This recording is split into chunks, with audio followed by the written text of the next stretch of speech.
नमस्कार। आज बात करते हैं एक ऐसे त्योहार की जिसका नाम ही अपने आप में अंत सौभाग्य का एक वादा है, अक्षय तृतीया। चलिए इस दिन के गहरे महत्व और इसके एक अद्भुत कथा को समझते हैं। देखिए, इस त्योहार की सबसे बड़ी खूबी ना इसके नाम में ही छुपी है, अक्षय। इसका सीधा सा मतलब है जिसका कभी क्षय ना हो, जो कभी खत्म ना हो।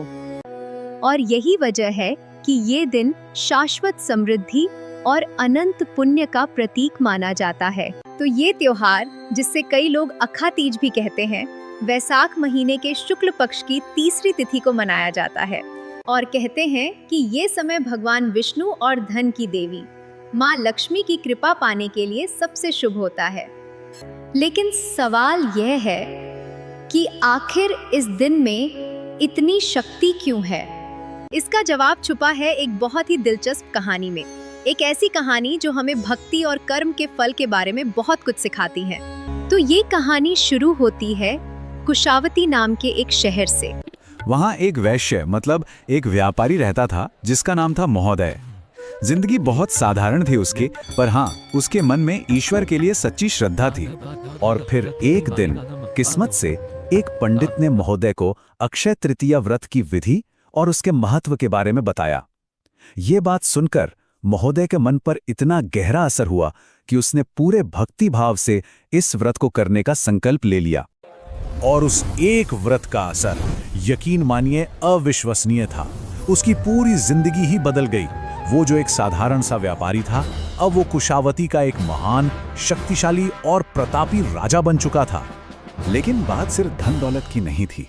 हाँ, ये सच है कि उसका खजाना हमेशा सोने चांदी से लबालब रहता था, पर उससे भी बड़ी बात ये थी कि वो एक बहुत ही अच्छे स्वभाव वाला, एक उदार शासक बना।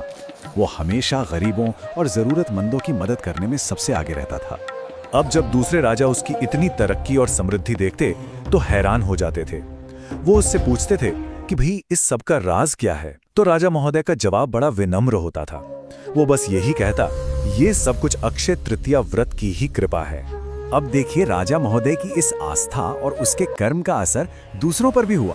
उनकी कहानी से प्रेरणा लेकर बाकी राजाओं ने भी अपने अपने राज्यों में ये व्रत करना शुरू कर दिया, और नतीजा, उनके राज्य भी धन धान्य और सुख शांति से भर गए।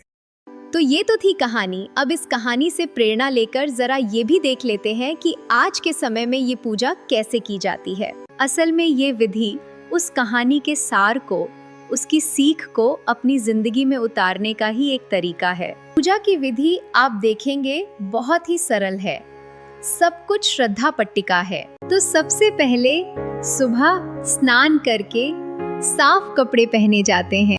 फिर भगवान विष्णु और लक्ष्मी जी की प्रतिमाओं को स्नान कराकर पूजा की जगह पर स्थापित करते हैं। इसके बाद तिलक, फूल और जो भी विशेष भोग बनाया है वो अर्पित किया जाता है। धूप दीप जलाकर आरती होती है। और हाँ, सबसे जरूरी, इस व्रत की कथा सुनी या पढ़ी जाती है, बिल्कुल वैसे ही जैसे अभी हमने सुनी। अगर भोग की बात करें तो पूजा में कुछ खास चीजें, जैसे भगवान विष्णु को तुलसी दल बहुत प्रिय है, तो वो तो होता ही है। इसके अलावा नैवेद्य में मिश्री और भीगे हुए चने का भोग लगता है। साथ में पान, लौंग, इलायची, ये सब भी अर्पित किया जाता है। और हाँ, एक और जरूरी बात जो हमने राजा महोदय की कहानी में भी देखी, वो है उदारता।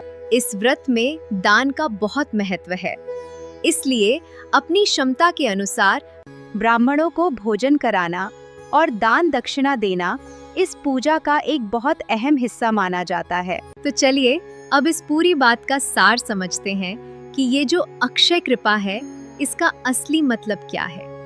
राजा महोदय की कहानी हमें एक ही मूल सिद्धांत सिखाती है कि सच्ची, कभी ना खत्म होने वाली समृद्धि वो सिर्फ भक्ति से नहीं आती, वो आती है भक्ति और उदारता के मेल से। जब हम जो कुछ भी पाते हैं उसे दूसरों के साथ बांटते हैं ना, तो आखिर में ये सवाल हम सब के लिए है।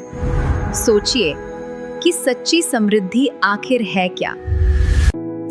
अक्षय तृतीया का त्योहार हमें इसी सवाल पर सोचने के लिए प्रेरित करता है।